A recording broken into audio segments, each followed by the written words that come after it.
Good day to you. I hope you're having an amazing start to your week. I'm grateful to be here today.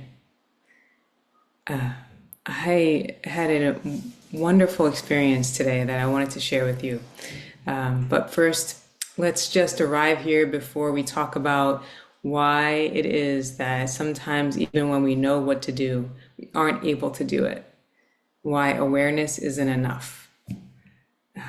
So before we dive into that, and I tell you the story of this amazing magic that happened in my life that I think will inspire you, let's just arrive here together. Take an inhale through your nose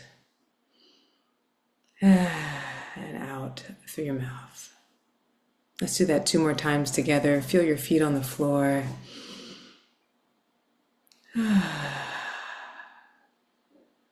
And one more time.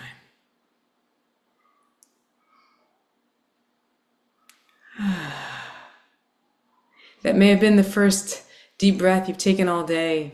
It's a really great practice to have in your repertoire. It just helps you get more centered, embodied, and present to yourself and to others, and to put some space between yourself and what you have been carrying. So today we're going to be talking about why awareness isn't enough, what it means to be in a place where you know what you should do, but for some reason you aren't actually able to take the step, why that is, and how we can begin to shift it. And this is really important because I think it's where most people live. Most people finally get to a place of awareness where they recognize that they've been here before, where the same pattern keeps happening, but they're just not sure how to move beyond it. And even if they are able to attain the thing that they've been chasing, whether it's in your health or it's in your career or it's in relationships or your finances, when you're finally able to achieve it, you don't hold it for long. And that's what we call oscillation, where you're here at point A and you always want to be getting to point B. And as you move toward point B, you somehow find yourself pulled back or stifled, stuck, and not able to continue progressing. Or you're able to attain it and you keep it for a while, but then somehow you lose it. You sabotage, somehow it slips through your fingers, somehow you end up back at the starting gate. And you are not alone, because this happens to all of us at some point in some area of our life. And it may be the case that you have multiple areas of your life working amazingly, and there's just one area, and most people have one area that just seems to be the most troublesome for them. And so tonight I think will really help. And I wanted to share this because magic is one of those things that I talked about before, how it requires us to have some sense of wonder. And it also asks us to suspend our disbelief. And so magic is something that we can see with our eyes. It's the thing that we know it is happening, but we can't see, that actually has us the most intrigued, right? We're trying to look really closely to try to figure out what's going on. But it's the fact that we can't figure that out that has us in this place of joy and wonderment and coming back for more. And so I would ask, in your life, if you're not feeling like your life has magic in it, or you're feeling like you're not in touch with your own magic, what beliefs do you need to suspend? What beliefs are no longer serving you that are keeping you suspended? If you don't let go of them, they will hold on to you, right? What you hold holds you. What you release frees you, right? So I love the word magic because of that, because of this sense of possibility that it holds.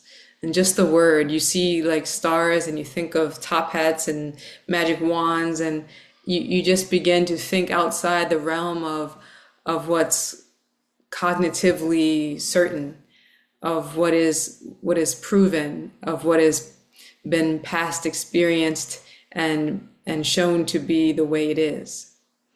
And that is how we create. That is how anything gets made from thought to form. Because our imagination is the most creative aspect of us. It's the thing that makes it up. And so many of us are injured against that. We've been wounded against our innocence, wounded against making it up, wounded against thinking about what could be, and has us focused on what is only. And it is true that we need to be able to see what is in order to change it. However, once you see it, you don't need to stay there if you don't no longer want the same outcomes, right? Once you have awareness, then you can use awareness as a tool and as a leaping point, right? A springboard, if you will. I also love magic because and how I know that it's special to all of us. Like I think of bubbles. I love bubbles. I think they're magic. My dog loves bubbles. She thinks they're magic. She's so surprised. She's like, she like chases them and then they disappear. And she's like, where, what happened? It's amazing. And I just always have thought, bubbles were these special things that, you create magic instantly. I used to carry bubbles around. I may actually start doing that again, just because kids sometimes, when they get into, tantrums out in public, or they just look sad, or, or even adults. But I especially love it, just surprising a kid with some bubbles. It just makes their day.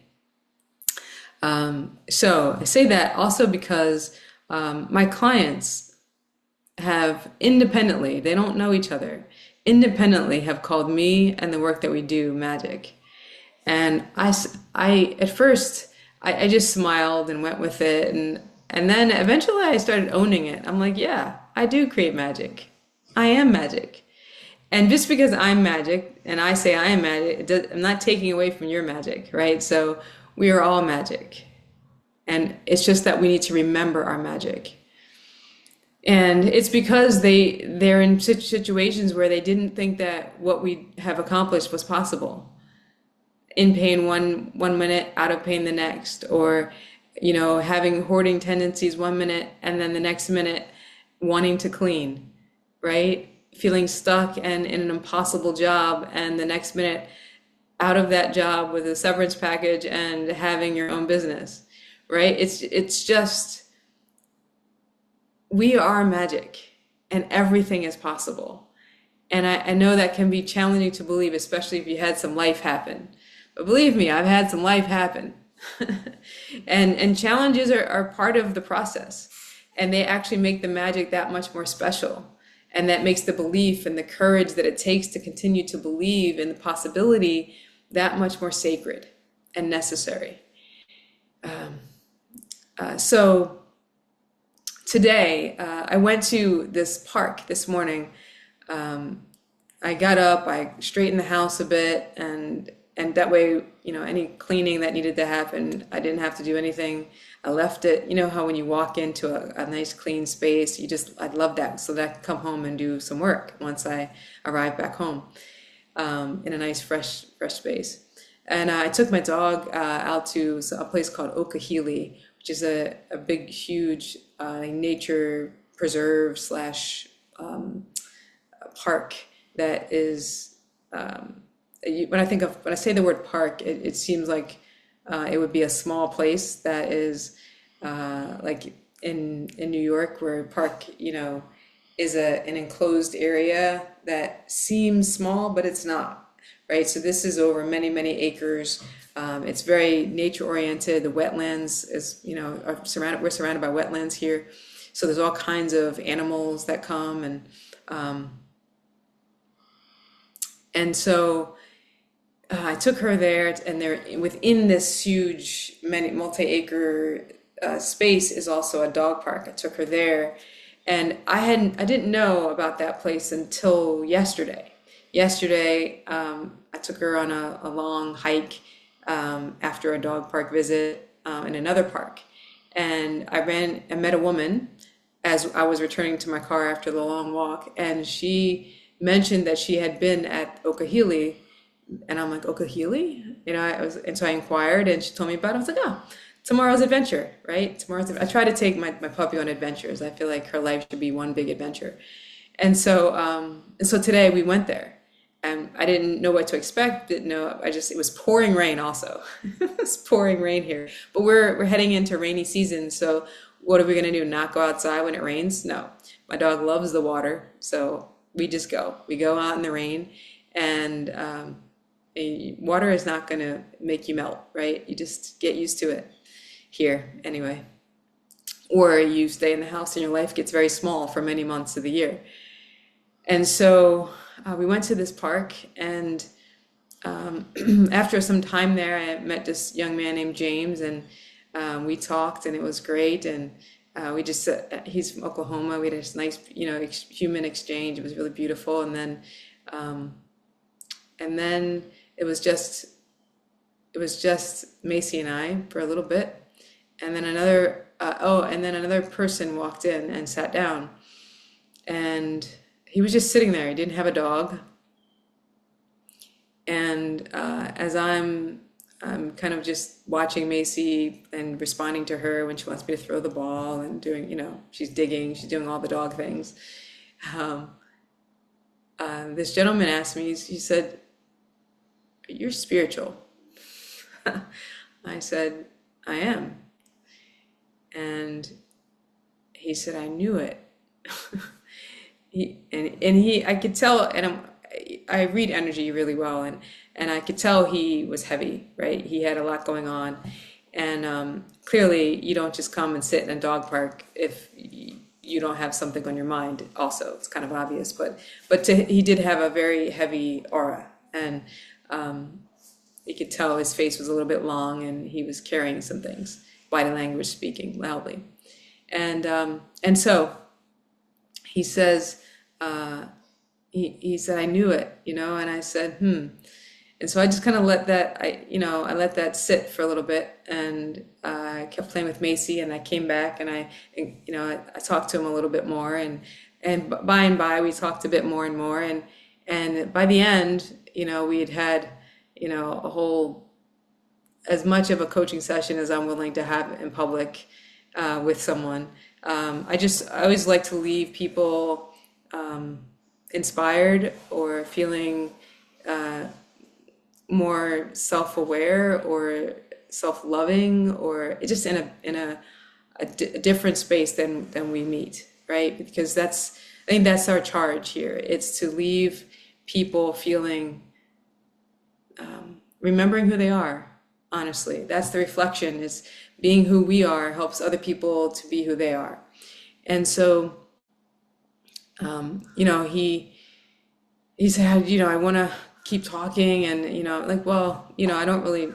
This is a half an hour away from my house. I'm not gonna come back to this park and hang out with you, my man. But certainly, those moments that we spent changed his thinking, and just know that that's one of those divinely organized moments where I was inspired. This woman, I was intrigued and by this Okahili, this name of this park, the day before, and I knew I was meant to go there, and so I did. The next day, I got up early, I straightened the house, and noticed the timing of those things, right? If I had taken longer or not done those things, I might have gone to this park and left before that man, and his name is Manny, that man entered.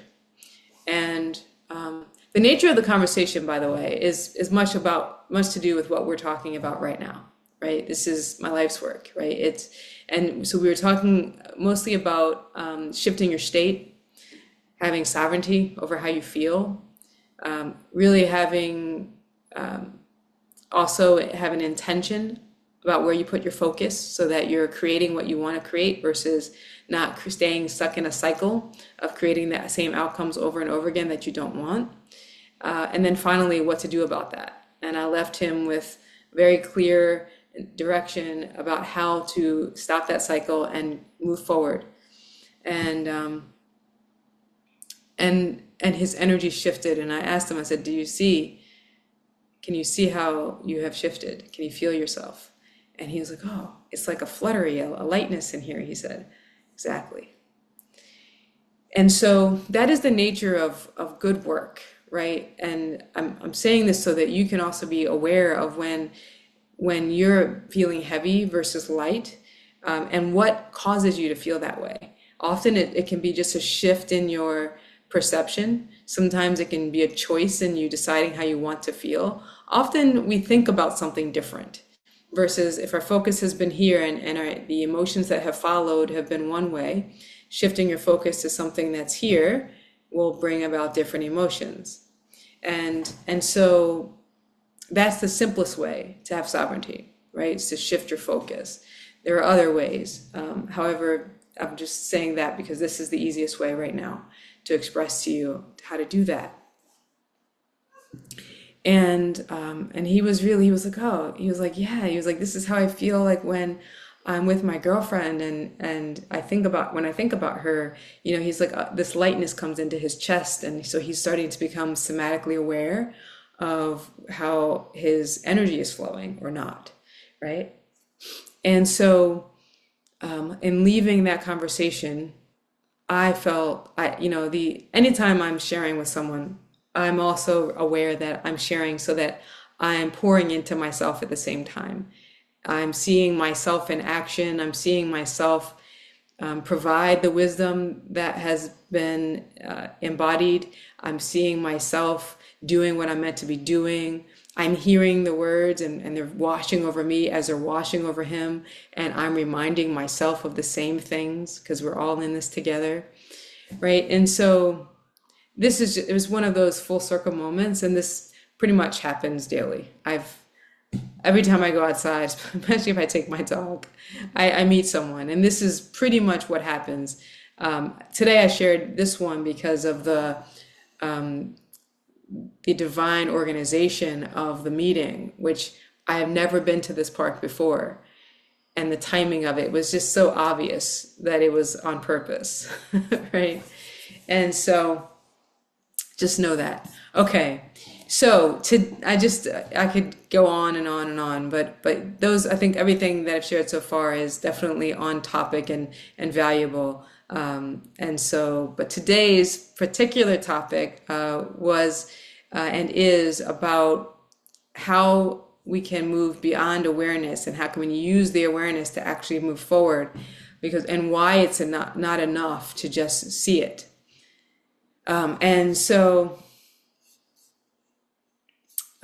So I wanted to let you know that the first place to start, just like I said to Manny, is your body, noticing how you feel, right? Noticing the sensations in your body can give you clues to actually what you're holding and what's flowing or not flowing.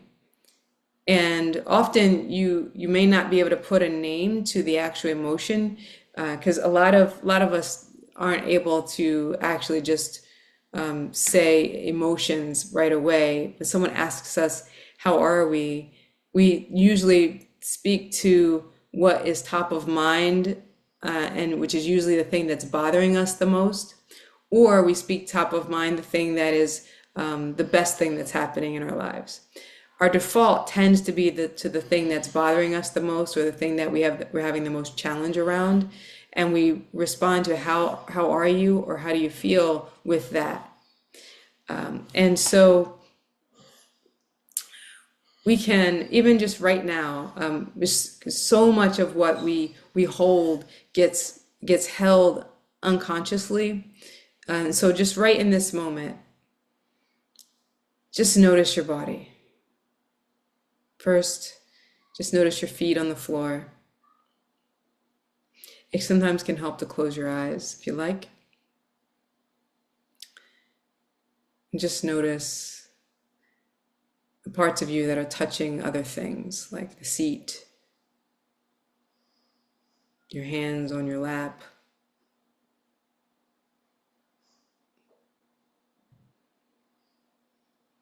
And then just notice your breath.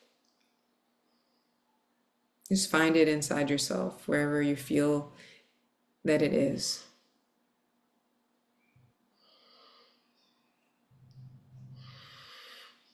And now notice your jaw. Is there excess tension in there? Do you feel some tightness? What if you just let your lips fall apart?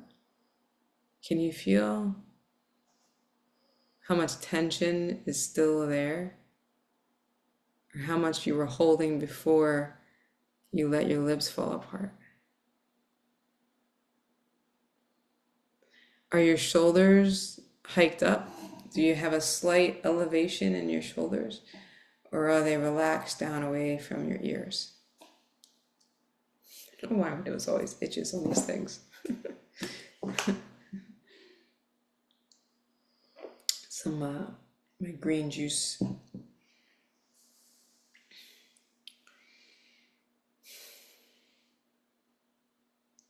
And notice your breath. Are you taking deep breaths or are they shallow?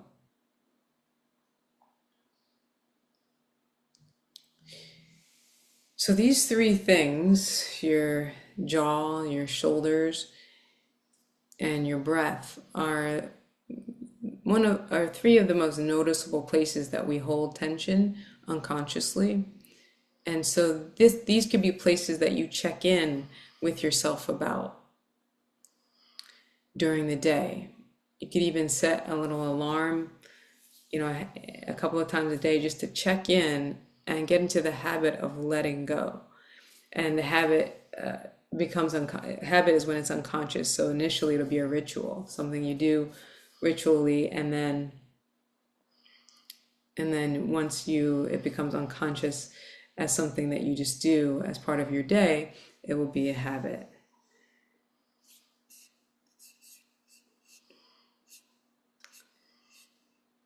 Most people actually think they're already relaxed and they just aren't aware that they're actually holding. And it isn't your body doing it to you. Like your shoulders aren't just randomly tight. You are actually holding your shoulders up. And that's why you can let them go. Like let that really let that land for you. Like you are holding.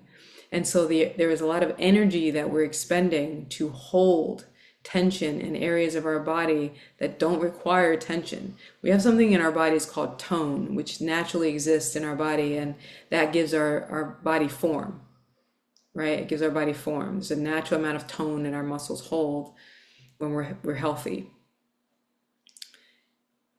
And then there is excess tension or holding that we create subconsciously because of our worry, because of bracing against potential threats.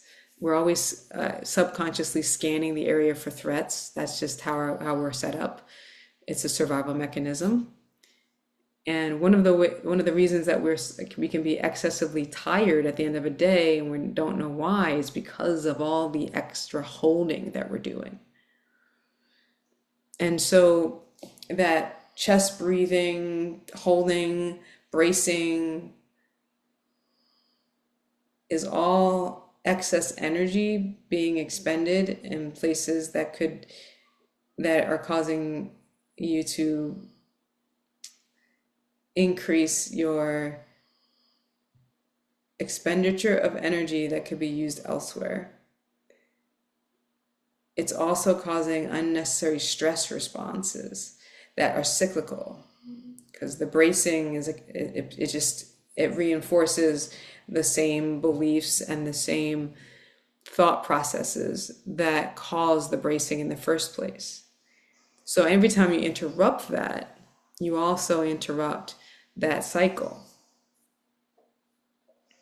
So awareness is really important, like we talked about last week. And now this is the next step. What do you do once you actually realize that you've been holding or you have a pattern that isn't serving you anymore.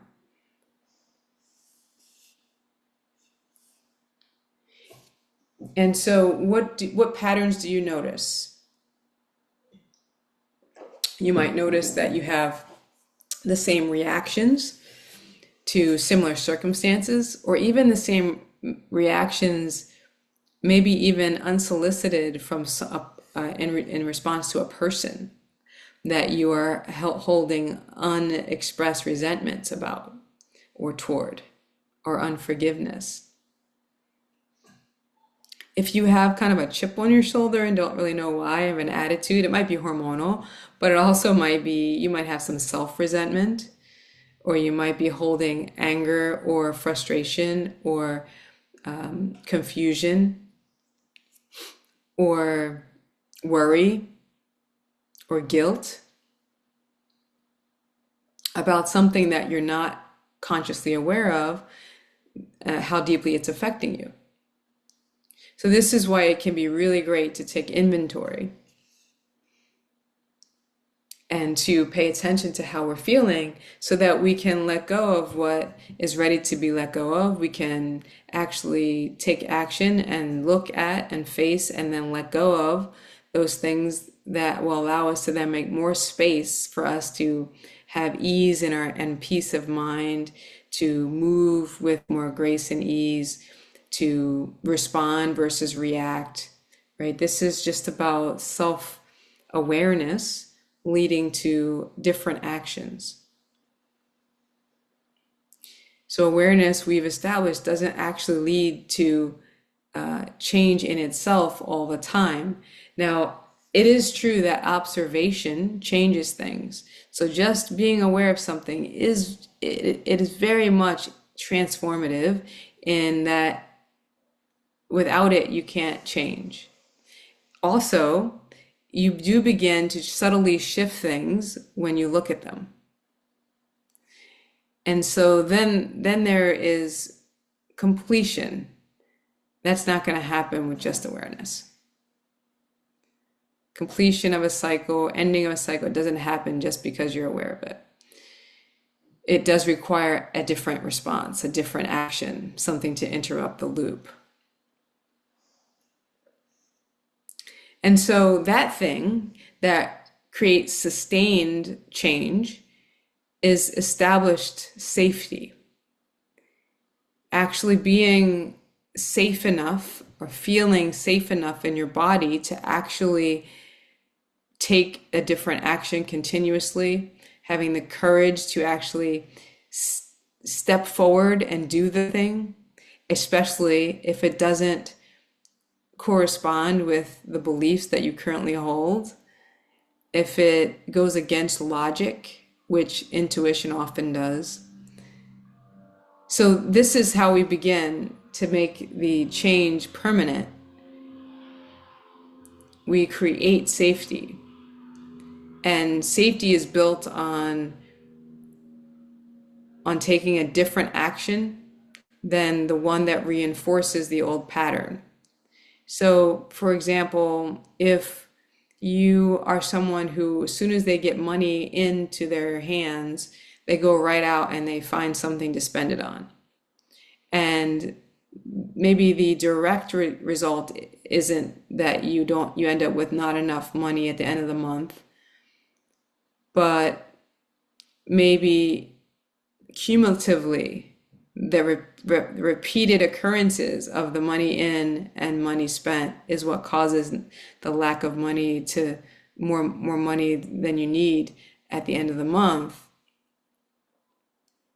and being able to pay all of your bills with grace and ease, with ease and consistency, right? And all of the things that allows, your increased credit, more space and an ability to be in good spirits more often, more free time, less hustle, right? So there are lots of ripples that can come from one change that short-sightedness wouldn't allow us to actually be aware of. So just know that there are no small actions.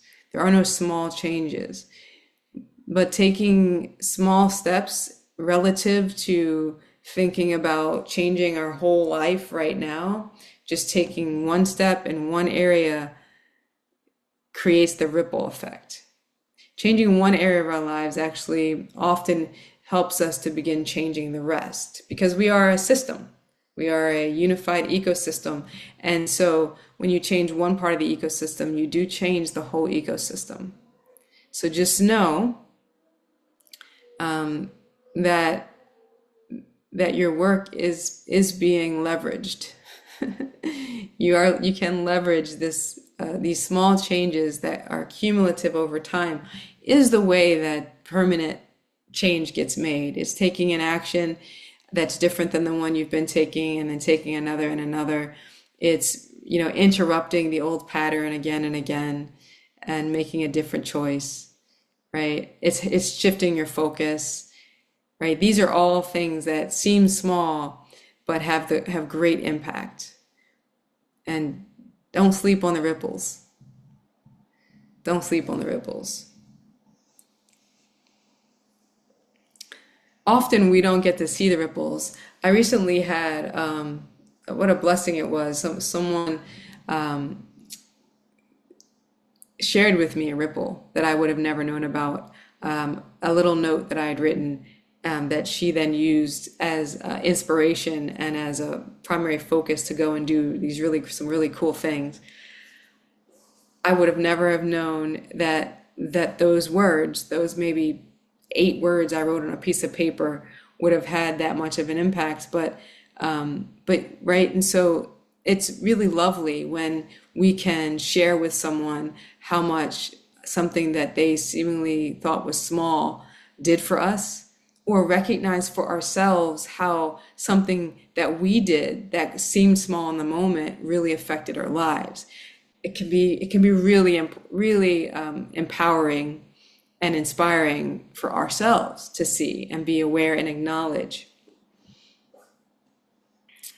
Okay, so let's see. Is there anything else I wanted to share on this topic? So we talked about a lot. Knowing what to do and not being able to do it can feel really frustrating sometimes. And it's not just that you don't want to change. Sometimes it's that a part of you doesn't want to change, right? And that goes back to that inner conflict that we talked about. That is one of the primary causes of our lack of access to our felt sense of freedom.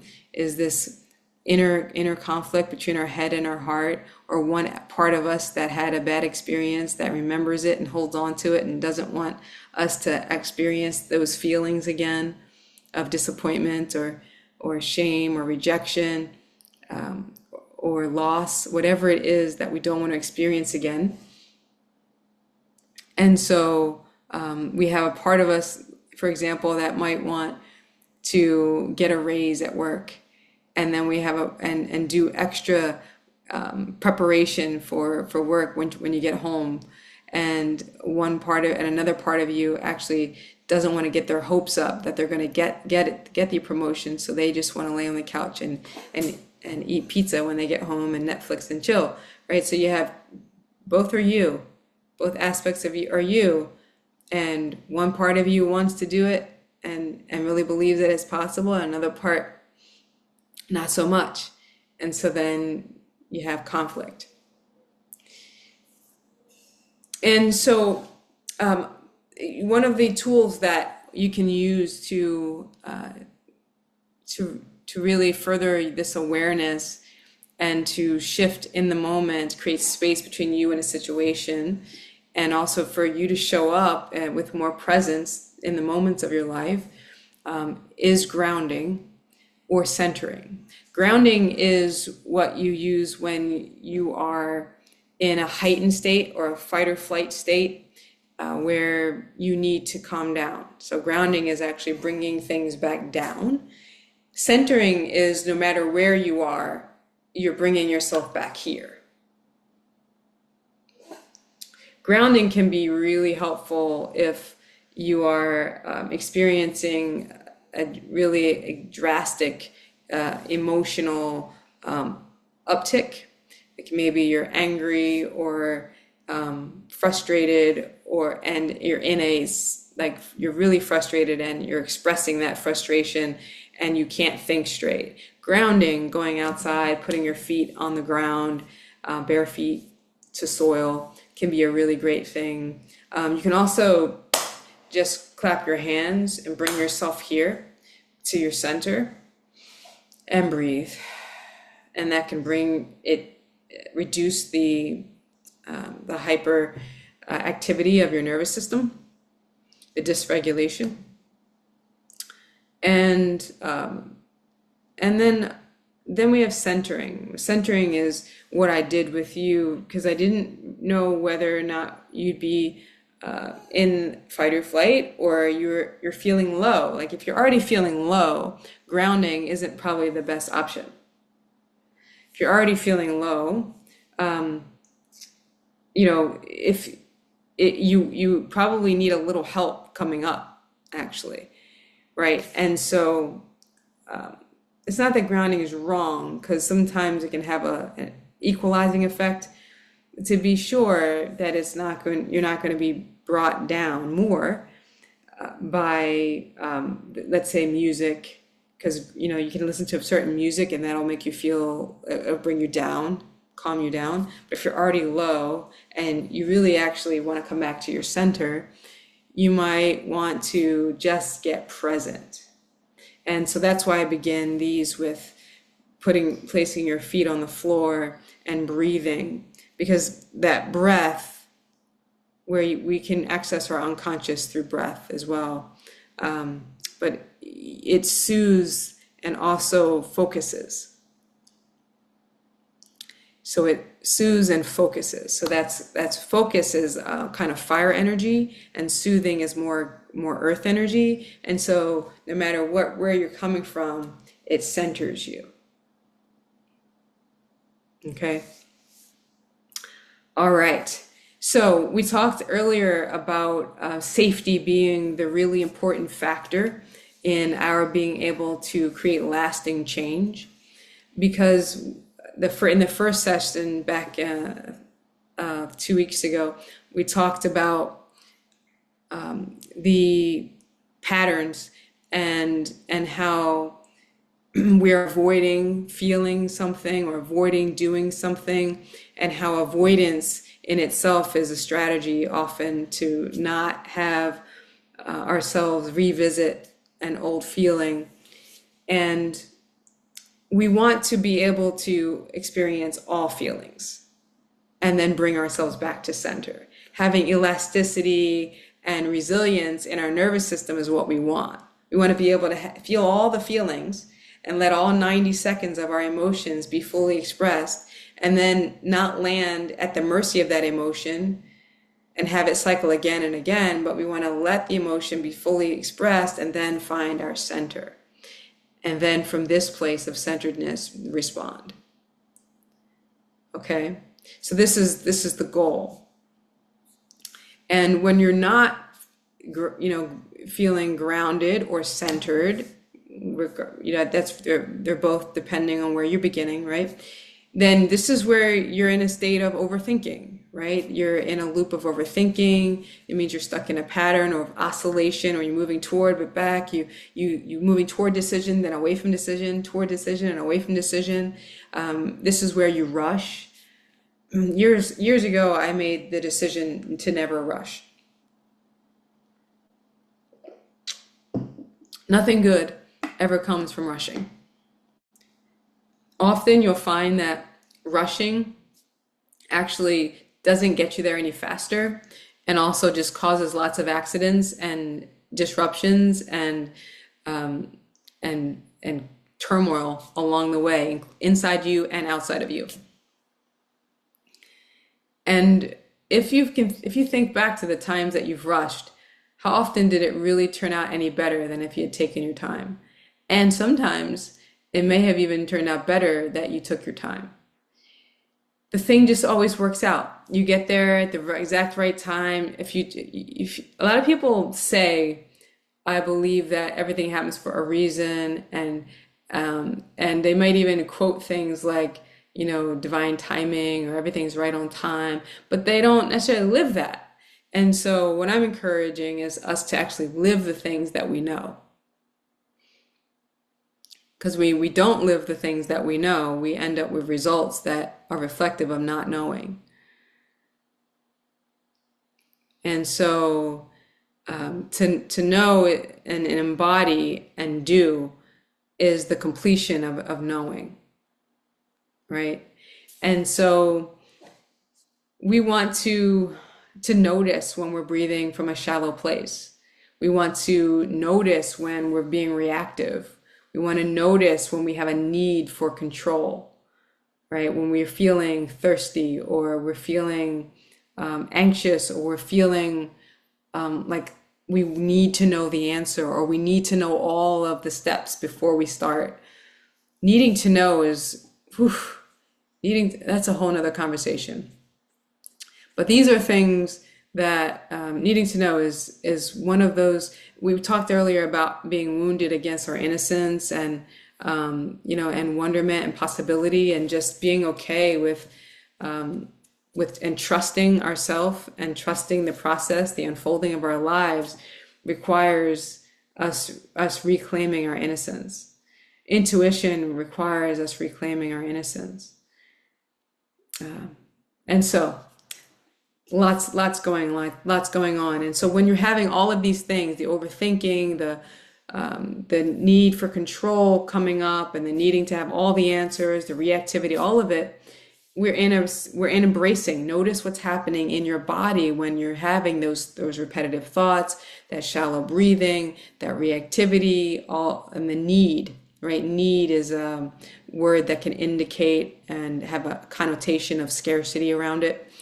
And so notice when you're in that scarcity feeling, like, what if there's not enough? What if it doesn't turn out okay? What if I get judged? What if, I don't do it right? What if they see that I'm not as good as I want them to think I am, right? So all of those things can give us, and can be arrows pointing to the fact that we are in a heightened state of nervous system reactivity and activity, and we want to bring ourselves back to a place of centeredness. Or we might be low, where we're thinking the worst possible outcomes, worry, things that bring our energy low, and our thoughts go with it. We can center, come back, feel your feet on the floor, breathe, get present. And so, okay, I want to just bring this in for a landing. We are about that time. And so I have something for you called the 6 G's. And these G's are the things that I really believe are the conduits of our return to this centeredness and this peace, and our reclaiming of our innocence. Grace being number one, giving it to ourselves, giving it to each other.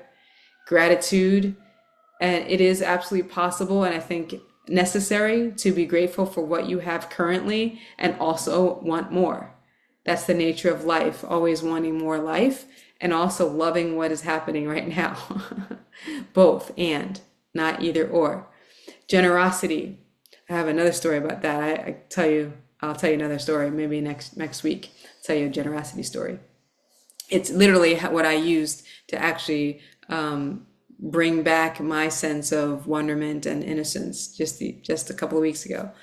Bring it more present in me and forthright. And I'll tell you about the ripples of that. I have lots of stories. So generosity, growth. So a lot of times when we're in these states, we're not growing. And that can be part of the reason why, is that we're not actually engaging in our own growth. And so we feel stifled, and we begin to kind of almost sit into a pit of worry and lower energetic thoughts and cycles. And then our greatness. which can be for many of us really hard to accept and to look at and to acknowledge and to be allowed to be fully expressed. But all of these 6 Gs are really conduits to our full expression and our living in and as our wholeness. More about those later, but I just wanted to give them to you now. And we talked about one of those today, groundedness, really extensively. And I came on the call talking about grace and divine organization of timing and our magic coming through our greatness and generosity of spirit, inhabiting us allows us to give our gifts without trying to get, which is the only way that we do get. And just seeing the giving as as a mutual giving to yourself. Every time we give to ourselves, and it doesn't you can't separate it. You can't give someone a hug without getting some on you, right? All right, so let's close today by just this the way we entered. Let's take a deep breath in and let it out. Close your eyes if it feels good. Deep breath in.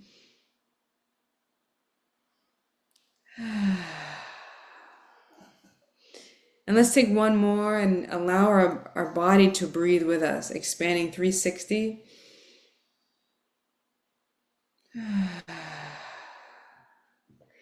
Letting your jaw relax, letting your shoulders drop.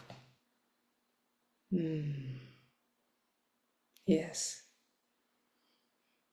So the deep breath, checking in on your shoulders, checking in on your jaw. This is something you can do. Set an alarm for 3 times a day for the next 3 days, and just do a self check-in on the tightness in your jaw, the elevation of your shoulders, and the depth and expansiveness of your breath. You can take it 10 seconds it takes to just